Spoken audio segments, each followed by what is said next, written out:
Morning. Happy Sabbath and welcome. Everybody hear me? Yeah. Great. I'd like to welcome everybody today for a special program. We're going to be having a panel discussion this morning.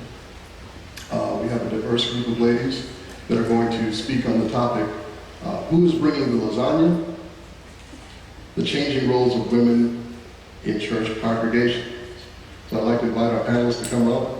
While they're making their way on stage, we here at TAF, we'd like to invite participation. At some point in the program, there will be a Twitter hashtag that will be projected on the screen, along with a telephone number for those of you that don't have Twitter or don't tweet, that you can text questions, and we invite questions during the program. And when we get questions, we can direct them to our panel. So I do want to allow the ladies to introduce themselves. This idea came about as a result of some panels that we've had before here at the church. We've had one on religious liberty most recently that I was a part of. And I was thinking an interesting topic would be the role of women, not just in this church, but in all church organizations. And so these ladies were gracious enough to come and spend some time with us. So I'll allow them to introduce themselves. I'll start with Celeste and work our way down. Just introduce yourself and talk a little bit about your church affiliation and a little bit about your background, something that might let us know a little bit about you. Good morning. My name is Celeste Connor. I have been a member here at TAF. I missed the very first service, but have been here for almost every one since then. I've been a Seventh-day Adventist all of my life. I am a third-generation Seventh-day Adventist. My grandparents, both sets of grandparents, became Seventh-day Adventist in their 20s or 30s. So I was raised an Adventist. I'm a registered nurse during the week. I work in the operating room at Forsyth Medical Center as the assistant nurse manager. My name is Mary Wilcox, and I'm a new Adventist. And I'm tongue-tied. Go ahead, Mr. Ernestine. Good morning. My name is Ernestine Taylor. I am not an Adventist. I am a member, and I've been a lifetime member of the United Methodist Church. I belong to the St. Matthew's United Methodist Church in Greensboro, and I have been married for a very long time to a wonderful man, Stuart Taylor, who is a lifetime Adventist. And our marriage has been blessed, which is proof that we all serve, no matter what denomination, one loving God. Amen. Amen. And we moved to North Carolina, I think it's been 17 years now, from New York, New Jersey, Connecticut, all along the East Coast. And I came as a trailing spouse because my husband came to teach. He was at Elon University and several other universities. And I worked for Johnson & Johnson, a healthcare company in New Jersey. And we came and we decided to make this our home. And I attend church with him sometime, and he attends church with me often. And he says that's why he gets double the blessings, because he's so involved in practicing what God has taught us to do.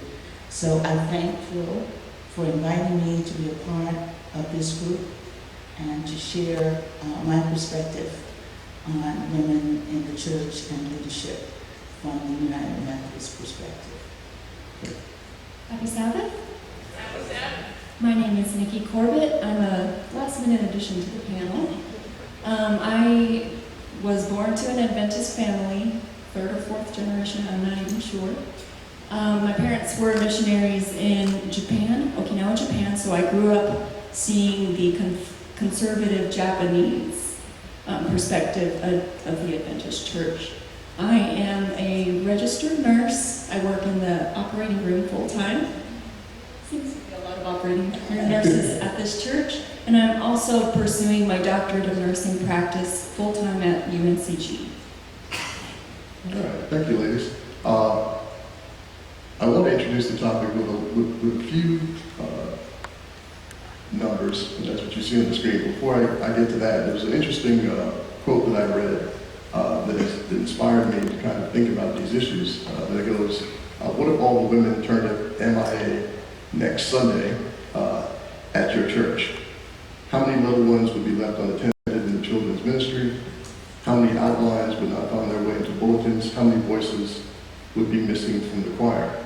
And implicit in that question is that there's a lot of work, organization, and invisible effort by women who are really the backbone of any church organization in terms of the work they do behind the scenes. Simultaneously, Gallup, which is a polling company, conducts yearly polls asking the question, do you yourself happen to attend church? And that number has stayed consistently, as long as I've been doing the poll the last 34 years, at 40%, meaning that almost 40% of people report themselves going to church, and that number has been consistent. But in my former life, I was a sociologist, and we know that in polls, people often project what they would like to be doing, not necessarily what they are doing. And so we know through other questions that we ask that church attendance in general has been declining. But with women, church has been declining at a pace that we haven't seen in a long time in terms of the amount of women that are actually going to church. But it still outpaces other countries. So if you look at the little graphic, I don't have a laser pointer, but the orange represent where there are a majority of women attending. The blue is men. The significant difference there is that in many Muslim countries or Orthodox Jew countries, where they practice Orthodox Judaism, men report more church attendance. But as you can see, the vast majority of the world, women report having attended religious services more. And so the question that I want to pose to the panel, if we look at the fact that overall there are more women than men in the church, but that church attendance on a whole is declining, and church attendance among women is declining, why are women leaving the church? And these are not women that never have gone to church, but rather than at some point they decided the church was no longer for them. And why might that be kind of in recent history?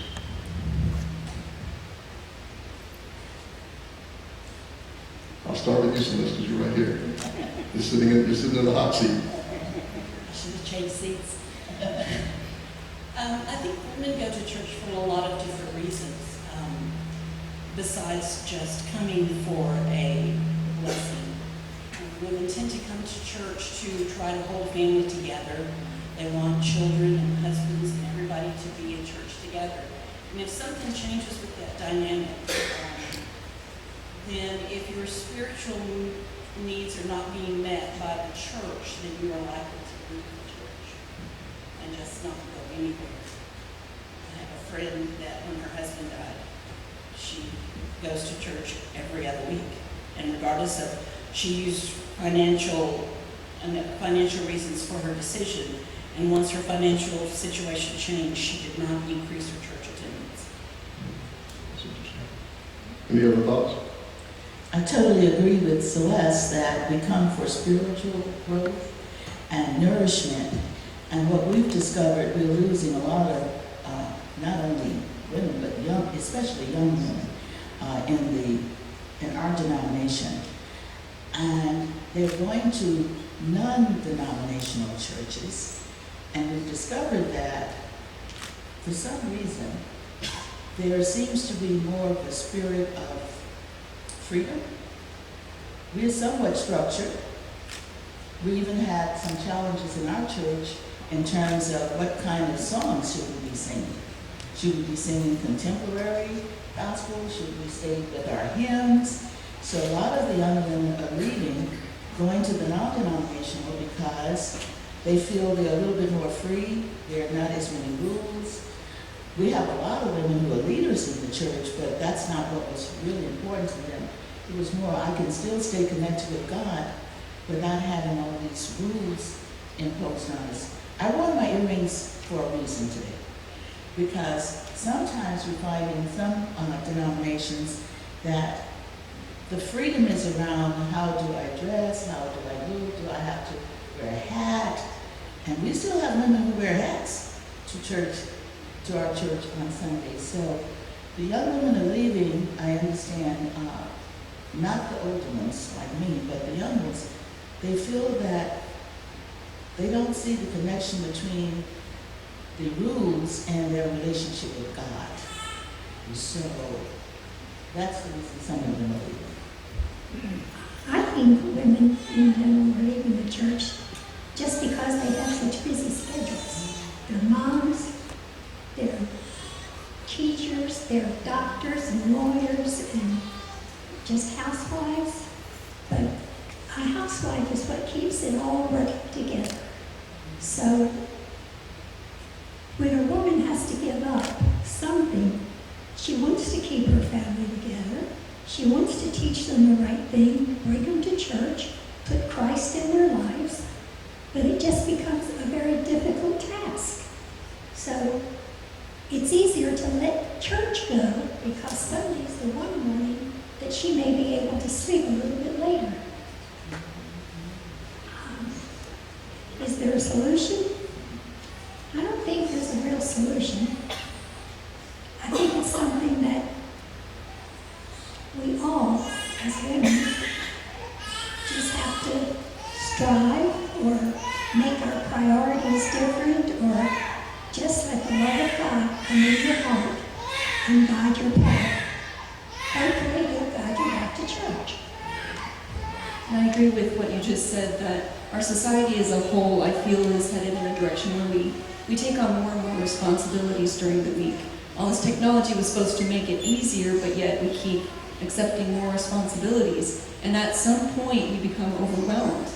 It's just too much. And like you said, what are the things that that individual feels that they can let go and drop and have that one day when they can kind of scale back and actually focus on themselves or focus on their family? I want to call attention to the hashtag that Luke made, TAF Lasagna, referencing the topic and the number he's put up there for those of you who don't tweet the text him. And why I chose that title, Who's Bringing the Lasagna, is a reflection of what you ladies are saying, that there's an implicit assumption of who it's going to be, right? Like if we're in a meeting and we are deciding we're going to have an event, we're going to have a potluck, we're going to have some type of activity, and we say, who's going to bring X, or who's going to bring the food, or who's going to take care of the kids? What's the implied assumption there? And what you guys are saying is that It's an understood fact that the woman's going to do it. And maybe we don't name specifically which woman, but we think a woman at some point will step up and kind of bear that responsibility. So I think I hear you saying that it's almost like it's a limited amount, a finite amount of hours, and we really can't do all of the different things that the church requires. So we have a question up on the board here. Do you feel that women are treated more equally or less equally in the church compared to secular environments? It's a good question. If I to address that. So compared to regular secular organizations, do you think that church is more or less equal in comparison? I think some of it is cultural. And I'm thinking now of the African American culture. When you think of equality and the ability to step up and lead and be willing to let others lead in the house as well as in the church. And African American men found the only place that they could lead was in their churches. A lot of what happened in our communities was happening in the church. So that was the only place they felt in charge where they could lead. So they might not be able to lead, maybe, and of course they couldn't have their jobs in other parts of the society. So when they came to church, they were in charge. So you still have a lot of denominations where there are male women who are pastors. And because that was the only leadership role that they could assume. So our role was continued from the house to even work as well as in the church. And now women are requesting, some are demanding, that we share this household responsibility. That you even have now what we call stay-at-home dads. I do a lot of work with women who work in corporations. That's the work I do is consulting. So there are as many men asking for leaves to take care of the kids as there are women asking for family leave. So the women are requesting that we share the responsibilities. And I think that the churches probably need to also step up and say, we are also willing to share the responsibilities of how we are worshiping, how we are including other people in our churches. And I know it might be slow in coming, but that's been part of our history, the African American history, that the only place where the men could lead would be in the churches. So some denominations like the United Methodists, they have slowly accepted that. And there are women who are pastors in a number of large churches and women who lead in different ways in the other churches.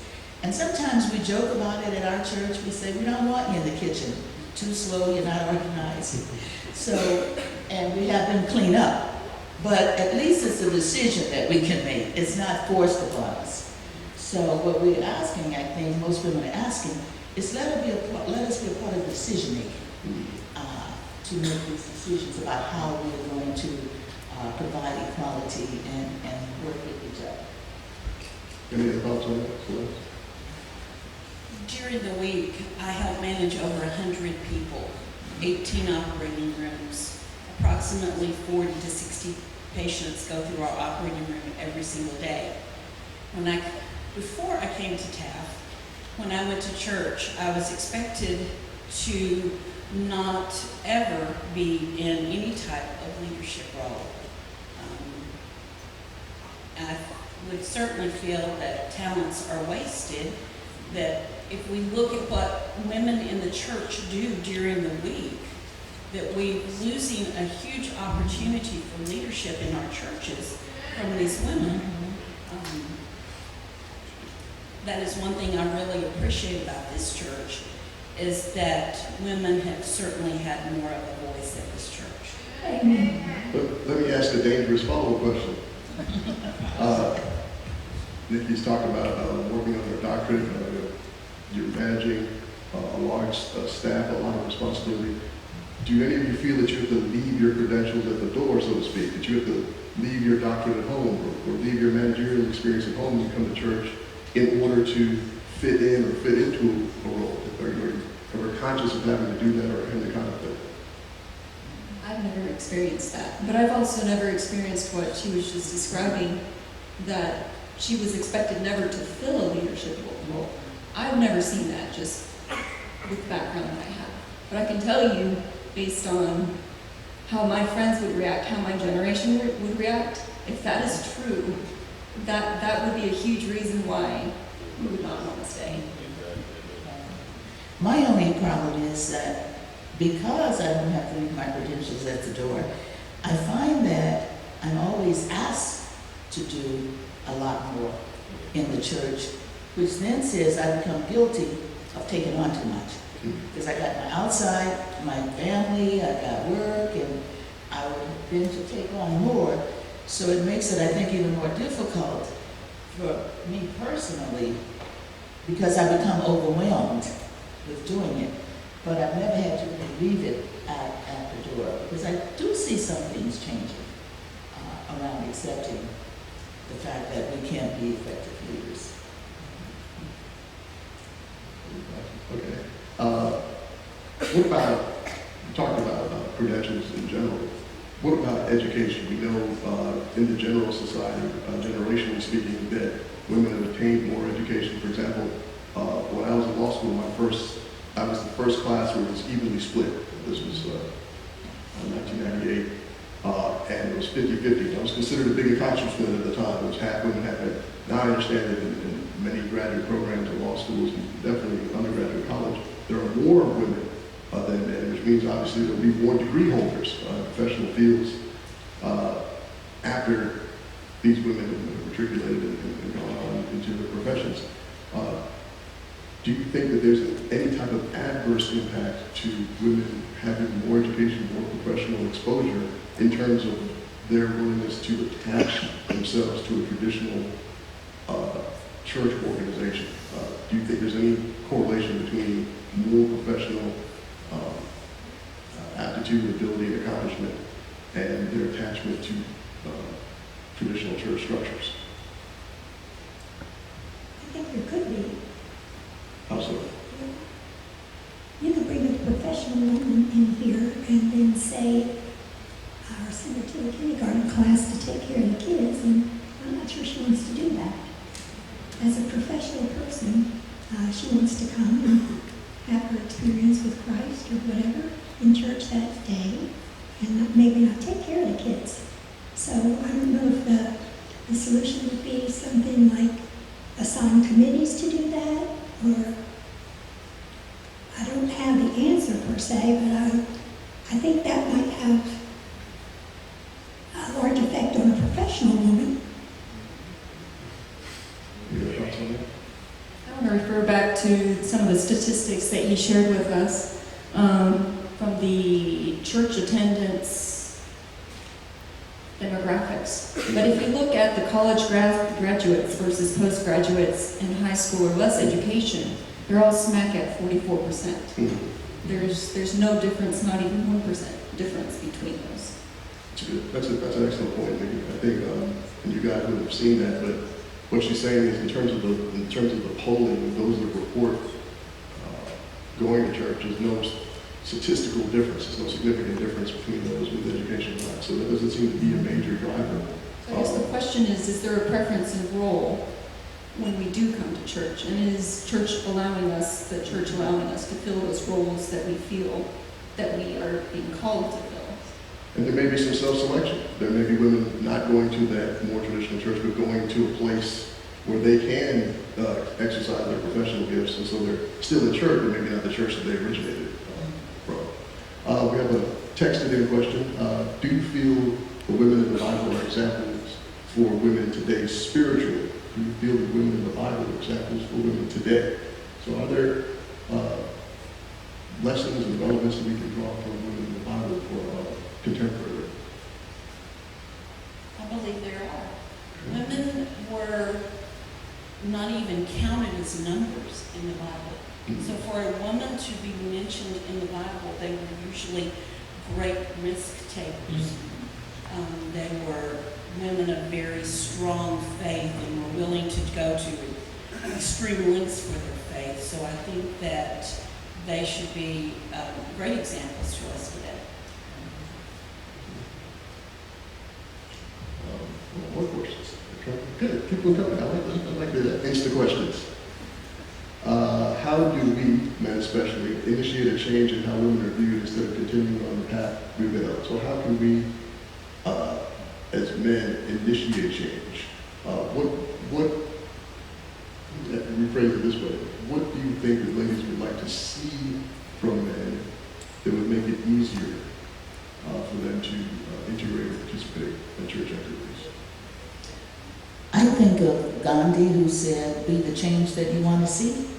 So I think it has to start at the very top.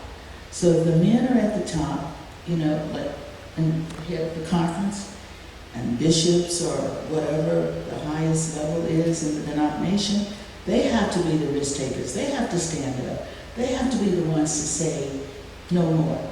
This is what we need to do, and they need to set the vision, and they need to help bring the entire organization together, the denomination together, but they have to lead from the top.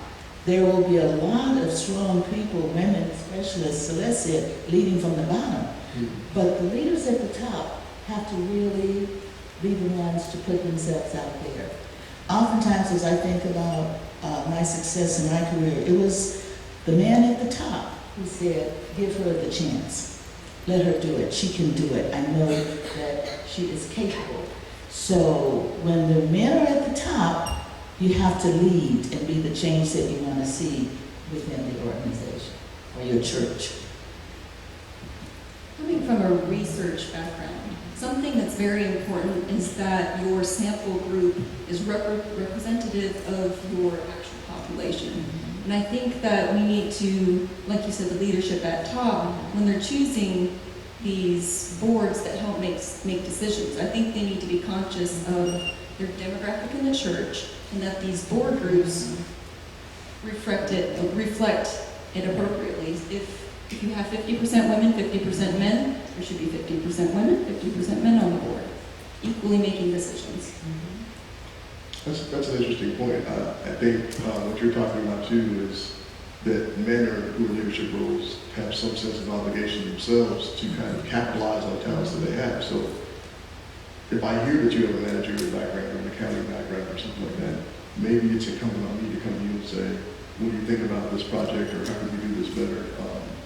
Do you think that we have a good understanding of the talents that women bring to the table? In other words, I as a man, as a person in a comfortable role, do you feel that I fully understand what women would be capable of if asked or invited in terms of other talents outside of the traditional roles? This is the South. Women in the South have very defined roles. A good portion of church is culture. It's not biblical. God didn't say come and have opening song and take up the offering. He said come together and worship. And so I think when we come to church, we tend to fall in those very traditional roles of Southern women. I have spent all of my life in the South, so I don't know if those roles are the same in other parts of the country. Coming from Japan, I remember as a child, on Mother's Day, the weekend of Mother's Day, now traditionally the women always prepare potluck and take care of the children, but the men would spend like a month and a half making sure that they came together and really planned, and they just barely slip out some sort of presentable meal on that Mother's Day. And we appreciated, but I always thought it was odd that that was the only weekend that they thought, why is that the only weekend that they should be in charge of it? I think what Celeste is alluding to is what we call in sociology normative standards. What's the normal way of doing business? And you're saying that in the South, the normal way of doing business, we bring that with us. So when we come to church, we don't come as newborns. We come bringing in our cultural expectations and our practices and our traditions, and maybe we have to do something actively to kind of... I think there's a new South. And I don't think that's going to stay the same, where women are going to take the back seat or different roles. Why not? What if we like it that way? Last week, Wendy had a church service, and she did a fabulous job. So I think that the next week the men will watch. Breaking news on the panel. I bet Jean would love a break. I'm gonna let you wrestle those tongs for Gene. Like Celeste, I was born in the South, raised in the South, in Houston, Texas, but I spent my adult life on the East Coast. So you can tell by the gray hair that I'm not young at heart. So when we moved here to the South, it was interesting because I would ask all these questions and challenge, and my husband would remind me, don't forget, Steve, you're in the South now. You're in the South now. So I think what it's going to take for you guys to accept it is it's going to take women like us asking the questions, and some of you stepping up, having the courage to, as you did to have us up here, having the courage to say, you're right, we should change. So it's going to take us, and it's going to take some very courageous men to join with us in accepting the change. that you would like to see? Oh, I've got a text question. Do you feel that men in leadership roles are willing to share the roles that are normally been accustomed to only be for men? I think some of that you're just alluding to in terms of leadership positions, that it's kind of automatically assumed that a man, only older, only white, will kind of spearhead a lot of the organizational activities.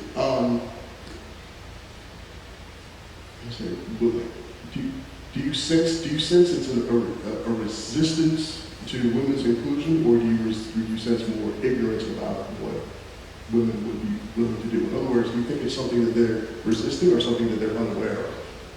I would say unaware of. I think if the board is used to having 90% older Caucasian men, they kind of fall in a rut and don't think to ask individuals outside of that realm. What happens when they do?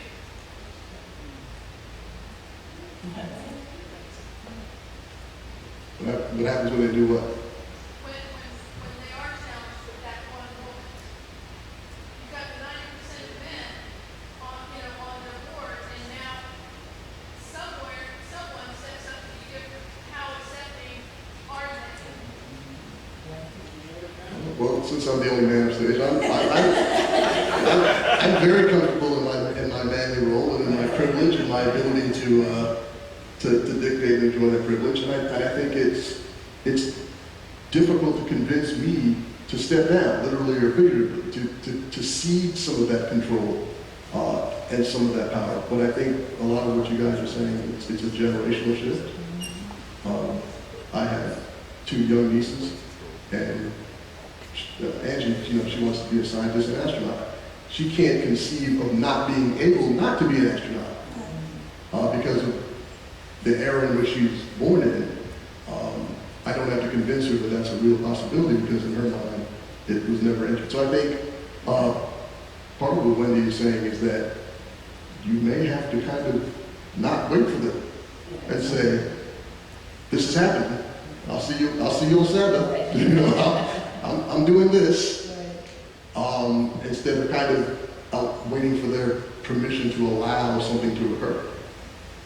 I think the women that are suited to lead those roles will probably be the type that will step up and just go ahead. Yeah, I think taking different steps of initiative, I think will be welcomed in the right church environment. Another text, has everything that's been said pertain to just women or men too? I'm not sure that I understand it, although it does remind me of a quote that my professor had, and she used to say, she taught women's studies, she said, women are people too. And what she meant by that in a sociological sense is that issues that matter to men and to young people that matter to women too, being included, having relevance, having spiritual connectedness. In terms of the church body as a whole, how can we enhance, let's say, things that we here at TAF consider important, things like outreach? What kind of outreach missions and goals would be appealing to women and to the congregation as a whole, in your opinion? I think you should ask the women directly. Individuals, don't try to represent us as a group. People have individual talents. We don't, sure there might be some traits that we have because we happen to be female, but individual talents are stronger than the talents that come because we're female. And I think you need to listen to the individual rather than try to categorize us by sex or age or profession. Absolutely, we have different passions too. Those who have passions will do a better job. You mean not every woman wants to teach cradle roll? Me or children. I thought all women love small children. That's what they want to do. I'm really into that. We do, but once, if you can send them home.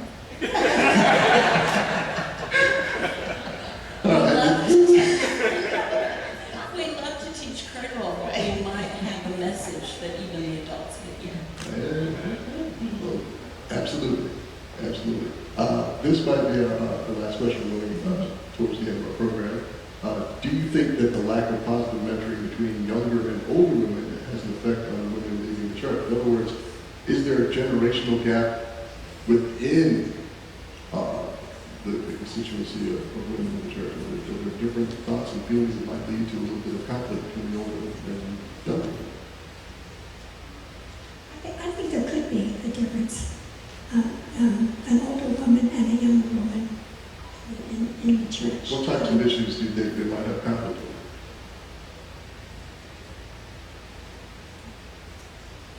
I can't think real well on my feet. Well, what about women speaking in the church or delivering a sermon? I think there are probably a large number of women that are very capable of speaking in church and holding everyone's attention, as well as any gentleman might be doing that. I think women are capable of doing any role in the church, as far as I'm concerned. But when you look at an established church and the older congregation in general, I don't think it's easy to always sway them to your way of thinking or my way of thinking, because I'm cool. But in your experience amongst your peers, have there been resistance? Very, very much so, yeah. And you have those little cliques, those little cliques that, Mrs. Smith and Mrs. Jones or Mrs. White are over here and Mrs. Black and Brown are over here. And I don't like the way her dress looks and all that kind of stuff. You have that with women, but you know what? I bet you have it with men too. Very, very true. Someone has been reading the sociology textbook. Jesus was not normative with his interactions with women. I think what Elizabeth was alluding to is that if we look at the Bible, Jesus was very transgressive or very different in the way he approached women relative to the time period that he was on the earth. You think about the women he associated with and his ability to interact with them as equals, which in and of itself was kind of radical for the time frame in which he was in. I think that's a good point. Well, I want to thank you, ladies. I've learned a lot, and I really appreciate it. And unfortunately now I know where to find you. Should the need arise, we're going to get more instruction. And so thank you very much for participating. Thank you, audience, for sending me good questions.